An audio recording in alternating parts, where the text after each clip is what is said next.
ഇല്ലാന്നൊന്നും ഞാൻ പറഞ്ഞില്ലല്ലോ. അങ്ങനത്തെ വെറുതെ തെറ്റിദ്ധരിക്കരുത്, ഞാനൊന്നും പറഞ്ഞിട്ടില്ല. അയിത്തമുണ്ട്, അതിന്റെ ഫോം മാറിയിട്ടുണ്ടെന്നാണ് ഞാൻ പറഞ്ഞത്. പഴയ രൂപത്തിലുള്ള അയിത്തം നമ്മൾ ചേർത്ത് അന്വേഷിച്ചാൽ കാണത്തില്ല. പുതിയ രൂപത്തിലാണ് അയിത്തം ചേർത്തിട്ടുള്ളത്. ഇപ്പം നമ്മളെ പേരാമ്പ്രയിലുള്ള സംഭവം നോക്കിയാൽ അതിന് അവരോട് ചെന്ന് നമ്മൾ ചോദിക്കുമ്പോൾ പിള്ളേരെ കുറച്ചുകൂടി നല്ല സ്കൂളിലേക്ക് വിട്ടതേ അവർ പറയത്തുള്ളൂ. അല്ലാണ്ട് പറയക്കുട്ടികളുള്ളതുകൊണ്ട് ഞങ്ങളുടെ പിള്ളേരെ പിൻവലിച്ചെന്ന് അവരൊരിക്കലും സംഭവിച്ചില്ല. ഇതാണ് കേരളത്തിൽ നടക്കുന്നൊരു കാര്യം. ആ അർത്ഥത്തിലാണ് ഞാൻ ഫോമിന് മാറ്റം വന്നിട്ടുണ്ടെന്ന് അയിത്തം മാറി എന്നുള്ള യാതൊരു വിചാരവും എനിക്കില്ല കേട്ടോ. മാത്രമല്ല വളരെ സ്ട്രോങ് ആയി തന്നെ പുതിയ രൂപത്തിൽ നിൽക്കുന്നുണ്ട് എന്ന് തന്നെയാണ് ഞാൻ. പിന്നെ ഒരു ചോദ്യം എഴുതി കിട്ടിയത്, ആരാണ് ഹിന്ദുക്കളിൻ്റെ ഭൂരിപക്ഷമോ? ഇത് സാങ്കേതികമായൊരു പ്രശ്നമായിട്ട് ഹിന്ദുക്കൾ, നമ്മളാരും ഹിന്ദുക്കളല്ലെന്നൊക്കെ നമുക്ക് പറയാം. പിന്നോക്കാരൊന്നും ഹിന്ദുക്കളല്ല, ആര്യന്മാർ മാത്രമാണ് ഹിന്ദുക്കൾ എന്നൊക്കെ നമുക്ക് പറയാം. പക്ഷേ ഇന്ത്യയിൽ പ്രവർത്തനക്ഷമമായിരിക്കുന്ന ഒരു പൊളിറ്റിക്കൽ ഐഡിയോളജി എന്ന നിലക്ക് കഴിഞ്ഞ 1.5 നൂറ്റാണ്ട് കൊണ്ട് ഇന്ത്യയിലെ ഒരു ഹിന്ദു ഭൂരിപക്ഷത്തെ നിർമ്മിക്കുന്ന ഒരു പൊളിറ്റിക്കൽ ഐഡിയോളജി വളരെ വിജയകരമായി ഇന്ത്യയിൽ പ്രവർത്തിക്കുന്നുണ്ട് എന്നുള്ള യാഥാർത്ഥ്യം നമ്മൾ സമ്മതിക്കണം. അവിടെ നമുക്ക് ആരംഭിക്കാൻ പറ്റത്തുള്ളൂ. അത് തെറ്റാണോ ശരിയാണോ എന്നുള്ള വേറൊരു കാര്യമാണ്. There is Hindu majority is politically here, നമ്മൾ സമ്മതിക്കണം. അതാണ് ഞാൻ പറയുന്നത്. അതല്ലാതെ തീർച്ചയായും ഈ ഹിന്ദു സംഗതിയിലേക്ക് നമ്മളിന്ന് കാണുന്ന സിൻഡിക്കേറ്റ് ഹിന്ദുയിസം എന്ന് വിളിക്കാവുന്ന തരത്തിലുള്ള ഹിന്ദു ഐഡന്റിറ്റി രൂപം കൊള്ളുന്നതിന് ഏറ്റവും കൂടി ഒരു 150 വർഷത്തെ പഴക്കം അതിൽ കൂടി ഇല്ല. അതിനു മുമ്പ് ഇന്ത്യൻ ബ്രാഹ്മണർ ഒരിക്കലും വിചാരിച്ചില്ല പട്ടികക്കാരൊക്കെ ഹിന്ദുക്കളാണ്, ഒരു സ്വപ്നം പോലും കണ്ടിട്ടില്ല. മറിച്ച് ഒരു ജനാധിപത്യ രാഷ്ട്രം രൂപം കൊള്ളുമ്പോൾ അതിന്റെ അധികാരത്തിന്റെ സ്രോതസ് എണ്ണമാണ്, ആൾക്കാരുടെ എണ്ണമാണ്. നിങ്ങൾക്കറിയാം, 1911 സെൻസസ് കമ്മീഷണർക്ക് ആഗാ ഖാൻ, മുസ്ലിങ്ങളുടെ നേതാവായിരുന്ന ആഗാ ഖാൻ ഒരു റെപ്രസെന്റേഷൻ കൊടുക്കുന്നു. ആ റെപ്രസെന്റേഷൻ പറയുന്ന ഒരു കാര്യം, ഇന്ത്യയിലെ സവർണർ മുസ്ലിങ്ങളും ക്രിസ്ത്യാനികളും അല്ലാത്തവരെല്ലാം ഹിന്ദുക്കളാണെന്ന് പറഞ്ഞ് അവരുടെ അംഗസംഖ്യ പെരുപ്പിച്ച് കാണിക്കുന്നു. അങ്ങനെ മുസ്ലിങ്ങളുടെ അവകാശത്തെ അവർ ഹനിക്കുന്നു എന്ന് പറഞ്ഞൊരു ആശങ്കപ്പെടുന്ന ഒരു മെമ്മോറാണ്ടം 1909 കൊടുക്കുന്നുണ്ട്. അപ്പം വർഷങ്ങളായിട്ട് ഈ ഒരിക്കൽ പോലും അമ്പലത്തിലോ അവരുടെ വീട്ടുമുറ്റത്തോ കയറ്റാതെ പട്ടികാധികാരുടെ ഹിന്ദുക്കളാണെന്ന് ഇന്ത്യയിലെ സവർണർക്ക് തോന്നിയത് വെറുതെ സ്നേഹം കൊണ്ട് തോന്നിയതല്ല. ഈ നമ്പർ എണ്ണത്തിൽ കൂടുതലുണ്ടെങ്കിൽ അധികാരം കിട്ടുള്ളൂ അവനാ മനസ്സിലായത്. നമുക്കല്ല, ആദ്യം പിടിയിട്ട് അവനാണ് ഓപ്പറേറ്റ് ചെയ്യുക. അത് നമ്മൾ മനസ്സിലാക്കണം. അതുകൊണ്ട് ഇതൊരു തിയററ്റിക്കൽ പ്രശ്നമല്ലത്. ഹിസ്റ്റോറിക്കലി ഹിന്ദുക്കളാണോ നമ്മളെല്ലാവരും, ആണോ അല്ലയോ എന്ന തർക്കത്തിന്റെ കാര്യമാണ്. Political practice is here. അത് നമ്മൾ കാണണം. അവിടെ അതിനകത്തുള്ള ഒരു കാര്യം, ഈ ഹിന്ദു ഭൂരിപക്ഷം എന്ന് പറയുന്ന RSSന്റെയും സംഘപരിവാറിന്റെയും രാഷ്ട്രീയത്തെ അട്ടിമറിക്കാൻ കഴിയുന്ന ഒരേ ഒരു കാര്യമെന്ന് പറയുന്നത്, അവരാരെയാണോ ഹിന്ദു എന്ന് വിളിച്ച് പൊളിറ്റിക്കലി അക്കോമഡേറ്റ് ചെയ്തിരിക്കുന്നത് അവരെ മറ്റൊരു നാമം വിളിച്ച് പുറത്ത് കിടത്തുക എന്നുള്ള അതിന്റെ പൊളിറ്റിക്സ് എന്ന് പറഞ്ഞു. അവര് ദളിതരെന്നോ പിന്നോക്കക്കാരെന്നോ ബഹുജനങ്ങളിൽ നിന്നോ വിളിച്ച് അവരെ പുറത്തേക്കെടുത്താൽ മാത്രമേ ഇന്ത്യയിലെ ഹിന്ദു ഭൂരിപക്ഷത്തിന്റെ രാഷ്ട്രീയത്തെ നമുക്ക് ഇല്ലാതാക്കാൻ പറ്റും. മുസ്ലിങ്ങൾ മാത്രം വിചാരിച്ചാൽ ഇത് നടക്കില്ല. മറിച്ച് ഇന്ത്യയിലെ ദളിതർ വിചാരിച്ചാൽ അത് നടക്കും. ആ കൂടെ നിൽക്കാൻ ഇന്ത്യയിലെ ന്യൂനപക്ഷങ്ങൾ ബാധ്യസ്ഥവും. കാൻഷര പറഞ്ഞ കാര്യമാണ്. അതുകൊണ്ട് ഞാൻ പറയുന്നത് ഹിന്ദു മെജോറിറ്റി ഉണ്ടോ തിയററ്റിക്കൽ സംഭവങ്ങൾ വിട്ടേക്കുക, മറിച്ച് പൊളിറ്റിക്കൽ പ്രാക്ടീസസ് ഹിയർ. ആ അർത്ഥത്തിലാണ് ഞാൻ ഹിന്ദു ഭൂരിപക്ഷം എന്നത്.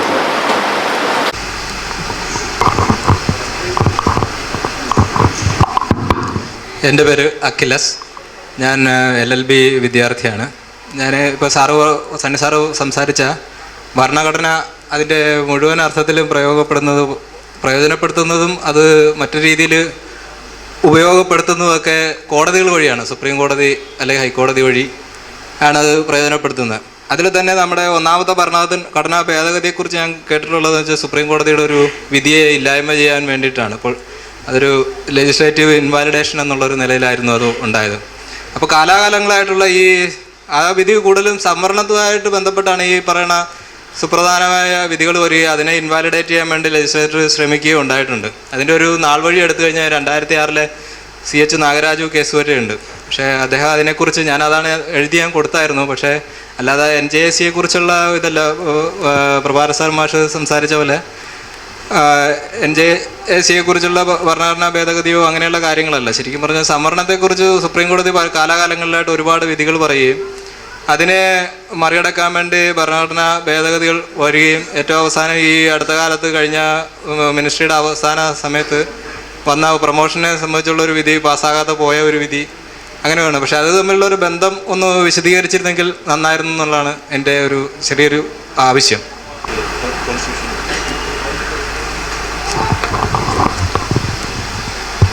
ഞാൻ യഥാർത്ഥത്തിൽ പറയാൻ ശ്രമിച്ച, നിങ്ങളുമായിട്ട് ഷെയർ ചെയ്യാൻ ശ്രമിച്ചൊരു കാര്യം, ഈ ഇന്ത്യൻ ഭരണഘടനയുടെ അകക്കാമ്പായിരിക്കുന്ന ഒരു സോഷ്യോ പൊളിറ്റിക്കൽ ഫിലോസഫി എന്താണ് എന്നാണ് പറയാൻ ശ്രമിച്ചത്.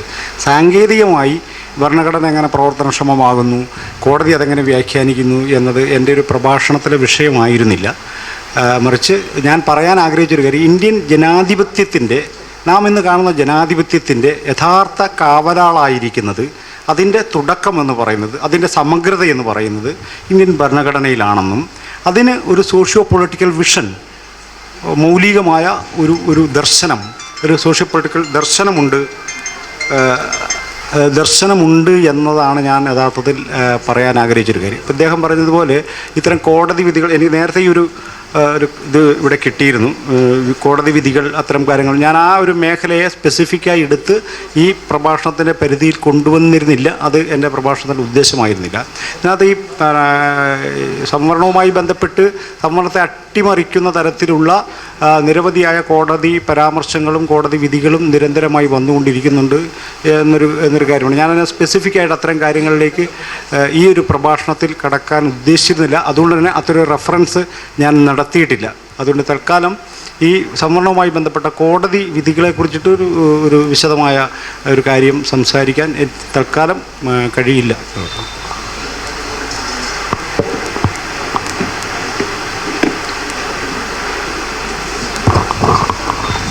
Our brother Sudesh wants to reflect for a few minutes. ഒരു ചോദ്യം ഇവിടെ എഴുതി കിട്ടിയിരുന്നു, മറുപടി പറഞ്ഞിരുന്നില്ല, വളരെ ചുരുക്കി പറയാം. ചോദ്യം ഇതാണ്: നരേന്ദ്രമോദി അടക്കമുള്ള ഹിന്ദുത്വ രാഷ്ട്രീയ നേതൃത്വം പുറത്തു പോയിട്ട് ഇന്ത്യക്ക് വെളിയിൽ പോയി ബുദ്ധനെക്കുറിച്ച് സംസാരിക്കുകയും എന്നാൽ ഇന്ത്യയിൽ ബുദ്ധനെതിരെ പ്രവർത്തിക്കുകയും ചെയ്യുന്ന ഒരു ഇരട്ടത്താപ്പുണ്ട്. അപ്പോൾ ഈ കോൺസ്റ്റിറ്റ്യൂഷൻ ഡേ ആയിട്ട് പ്രഖ്യാപിച്ചതിലും അത്ര ഒരു ഇരട്ടത്താപ്പിന് സാധ്യതയുണ്ട്. അങ്ങനെ കോൺസ്റ്റിറ്റ്യൂഷൻ ഡേ ആയി പ്രഖ്യാപിച്ചിട്ട് യഥാർത്ഥത്തിൽ ഭരണഘടനയെ അട്ടിമറിക്കാനുള്ളൊരു ഗൂഢാലോചനയാണ് നടക്കുന്നത് എന്നതാണ് ഒരു ചോദ്യരൂപത്തിലൂടെ കിട്ടിയിരിക്കുന്നത്. അങ്ങനത്തുള്ളൊരു സംഗതി ഹിന്ദുത്വ ശക്തികൾ അന്ന് അതിൻ്റെ തുടക്കം മുതൽ തന്നെ അവർ ലക്ഷ്യമിടുന്നൊരു കാര്യം, ഇന്ത്യൻ ഭരണഘടന, ഇന്ത്യൻ രാഷ്ട്രം രൂപം കൊള്ളുന്ന ഒരു സമയത്ത്, അതായത് പാകിസ്ഥാൻ രൂപീകരിക്കുന്നൊരു ഘട്ടത്തിൽ ഹിന്ദു മഹാസഭയും RSSും യഥാർത്ഥത്തിൽ ആഗ്രഹിച്ചൊരു കാര്യം ബാക്കിയുള്ള ഇന്ത്യയെ ഒരു ഹിന്ദു രാഷ്ട്രമായി പ്രഖ്യാപിക്കണമെന്നായിരുന്നു. അതിലെല്ലാ നീക്കങ്ങളും അവർ പല രൂപത്തിൽ നടത്തിയെങ്കിലും ഇന്ത്യയിലെ ഈ വ്യത്യസ്തതകളുടെ ഒരു സഹവർത്തിത്വവും ജനാധിപത്യത്തിൻ്റെ ഒരു ഇതുകൊണ്ട് ബാക്കി വന്ന രാഷ്ട്രം ഹിന്ദു രാഷ്ട്രമാകാതെ ഒരു ജനാധിപത്യ റിപ്പബ്ലിക്കായിട്ടാണ് പുനഃസംഘടിപ്പിക്കപ്പെട്ടത്. അപ്പം അന്ന് മുതൽ തുടങ്ങിയ ഒരു പ്രശ്നം, ഈ ഭരണഘടനയുമായിട്ടൊരു യുദ്ധം ഈ ഹിന്ദുത്വ ശക്തികൾ നടത്തുന്നുണ്ട്. പിന്നെ എല്ലാ ഫാസിസ്റ്റുകളും അവരുടെ അധികാരം പ്രയോഗിക്കുന്നത് പല തന്ത്രങ്ങളിലൂടെയാണ്. അതുകൊണ്ട് ഹിന്ദുത്വ ശക്തികൾ, നേരത്തെ ഇവിടെ രതീഷിയുടെ പറഞ്ഞ പോലെ, ഹിന്ദുത്വ ശക്തികൾ ഒട്ടനവധി സംഘടനകൾ ഉണ്ടാക്കിയിട്ടുണ്ട്. ഈ സംഘടന ഓരോ സൗകര്യത്തിന് വേണ്ടിയല്ല, ഒരു സൗകര്യത്തിന് വേണ്ടി മാത്രം, അത് പല ലെയറുകളാണ്. ചീത്ത വിളിക്കാനായിട്ട്, മുസ്ലിങ്ങളെ ചീത്ത വിളിക്കാൻ ട്രെയിൻ ചെയ്ത കുറേ ആൾക്കാരുണ്ട്. അവർ വെറുതെ ചീത്ത വിളിച്ചുകൊണ്ടിരിക്കും. കുറച്ചുകൂടി അതങ്ങനൊന്നല്ല, മുസ്ലിങ്ങൾ കുറച്ചൊരു മാന്യമായിട്ടൊക്കെ ഹിന്ദു ഒരു കാര്യം ചെയ്യും, മുസ്ലിങ്ങൾ ഇന്ത്യനൈസ് ആവുക, ഭാരതവൽക്കരിക്കുക, ഭാരത സംസ്കാരത്തിലേക്ക് വരിക എന്നൊക്കെ പറഞ്ഞ കുറേ ബുദ്ധിജീവികൾ കൂടെ ഉണ്ടാവും. അടി കൊടുക്കാനായിട്ട് വേറെ ഹനുമാൻ സേന പോലെയുള്ള കക്ഷി അടി കൊടുക്കാനായിട്ട് ആൾക്കാരെ ഉണ്ടാക്കും. മോഡി വിശാലമായ രാഷ്ട്രീയമൊക്കെ പറഞ്ഞുകൊണ്ടിരിക്കും. അപ്പോൾ മറ്റേ ആദിത്യനാഥിനെ പോലുള്ള കക്ഷികൾ വെറുതെ ചീത്ത വിളിച്ചുകൊണ്ട്, ഇങ്ങനെ ഇത് പല രൂപത്തിലാണ് ഈ സാധനം ഓപ്പറേറ്റ് ചെയ്യുന്നത്. ആത്യന്തികമായി മോഡി ആഗ്രഹിക്കുന്നതും ഹനുമാൻ സേന ആഗ്രഹിക്കുന്നതും ഇന്ത്യയെ ഒരു ഹിന്ദു രാഷ്ട്രമാക്കി മാറ്റുക എന്നുള്ളതാണ്. അവർ ചെയ്യുന്ന എല്ലാ പ്രവർത്തനത്തിനും അങ്ങനെ ഒരു കാര്യമുണ്ട്. പിന്നെ ഈ ഇരട്ടത്താപ്പ് പറയാനുണ്ട്.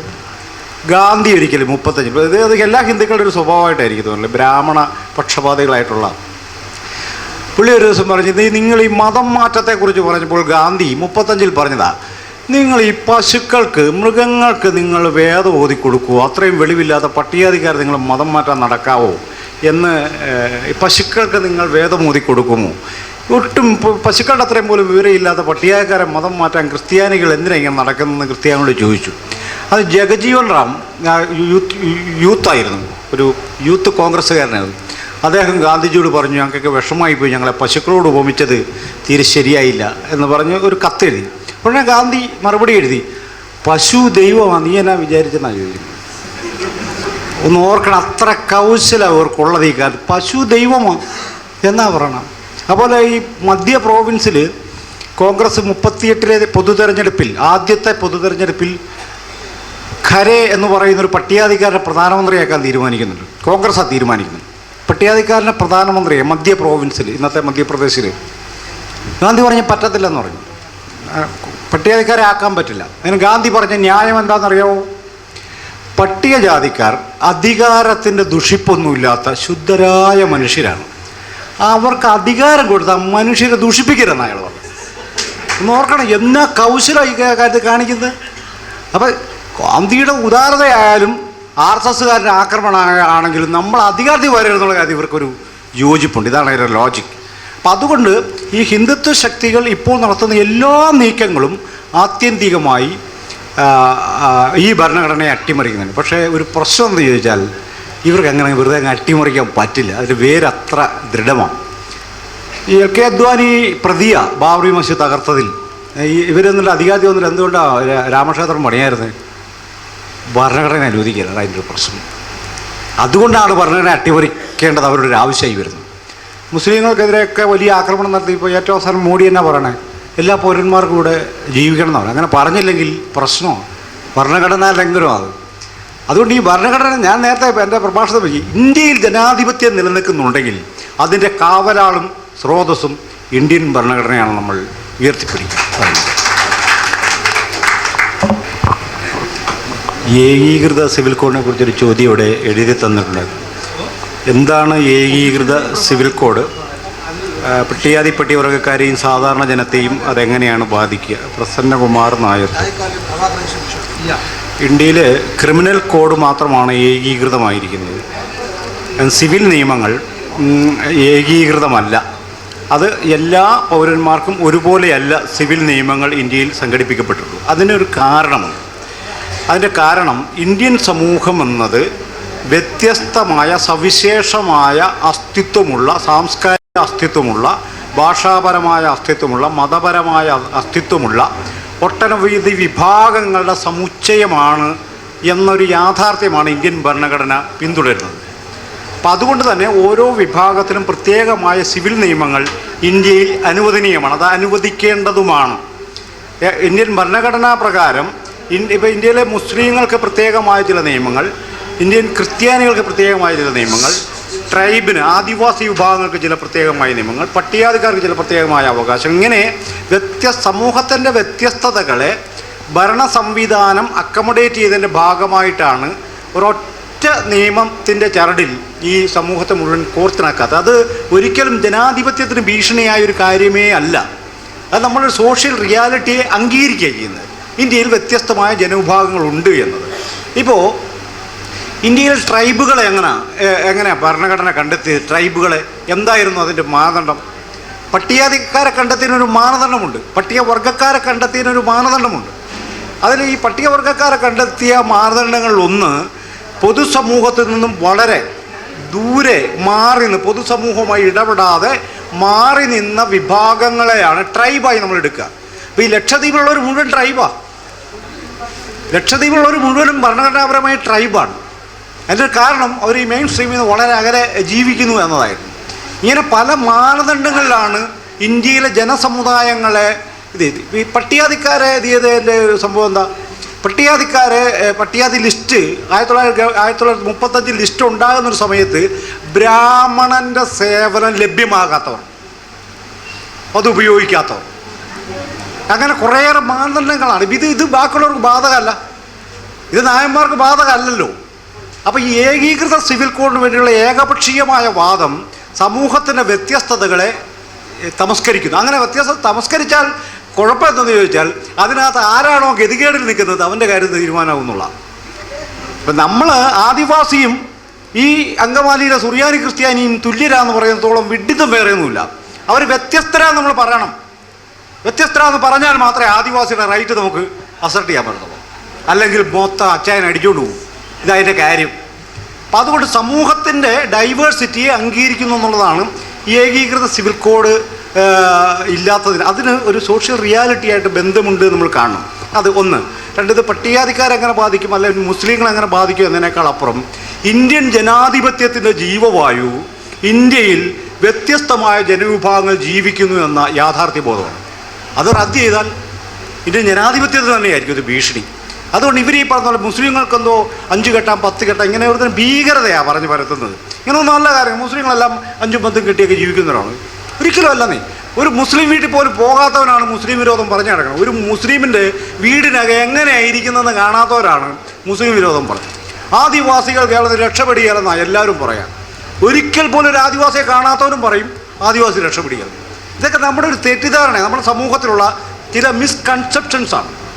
അതുകൊണ്ട് ഏകീകൃത സിവിൽ കോഡിന് വേണ്ടിയുള്ള ഏകപക്ഷീയമായ വാദം യഥാർത്ഥത്തിൽ ജനാധിപത്യത്തിനുള്ളൊരു ഭീഷണിയായിട്ടാണ് നമ്മളതിനെ മനസ്സിലാക്കേണ്ടത്. അതുകൊണ്ട് ഭരണഘടന യഥാർത്ഥത്തിൽ ഡൈവേഴ്സിറ്റി അംഗീകരിക്കുന്നു. ആ ഡൈവേഴ്സിറ്റി ഇന്ത്യൻ ജനാധിപത്യത്തിൻ്റെ അടിസ്ഥാന പ്രമാണമായാണ് നാം മനസ്സിലാക്കുന്നത്.